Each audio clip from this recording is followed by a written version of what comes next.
Hello everyone, good morning. কেমন আছো সবাই? আজকে কিন্তু জন্মাষ্টমী, তাই জন্মাষ্টমীর একটা মিনি ব্লগ নিয়ে চলে এলাম তোমাদের কাছে।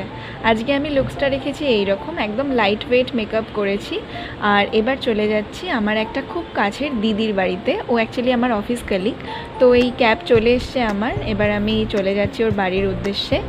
তো খুব গরম ছিল জানো তো, তাই জন্য ক্যাবে উঠে তাড়াতাড়ি করে এসিতে একটুখানি গাটাকে সইয়ে নিলাম। আকাশের মেঘগুলো দেখো, দেখে মনে হচ্ছে যেন এক একটা তুলোর টুকরো। যাই হোক, আমি কিন্তু মোটামুটি পৌঁছে গেছি। ছুটির দিন বলে সেরকম একটা রাস্তায় কিন্তু ভিড় ছিল না, জ্যাম ছিল না। তো যাই হোক, আমি এবার নেমে গিয়ে ওদের ঘরে পৌঁছে আবার দেখা করছি তোমাদের সাথে। দেখো, এখানে পুজোর কাজ কিন্তু অলরেডি স্টার্ট হয়ে গেছে। আর খুব সুন্দর করে ঠাকুরের সিংহাসনটাও সাজানো হয়েছে, গোপালেরও স্নান হয়ে যাচ্ছে। আর আমিও কাজে হাত লাগিয়ে দিয়েছি। আলপনা দিয়ে ভোগের রান্না কিন্তু অলরেডি স্টার্ট হয়ে গেছে। আমি এখানে ফুলকপির তরকারি রান্না করছি।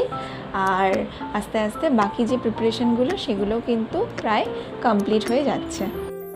মোটামুটি সমস্ত ভোগের রান্না শেষ করার পর ফাইনালি কিন্তু এরকম লাগছে দেখতে।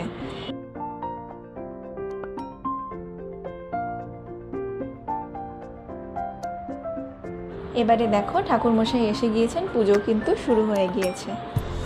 আর আমিও কিন্তু সারাদিন উপোসের পর ফাইনালি ডিনার করতে বসে গেলাম। আমিও এবার বাড়ি ফিরে এলাম।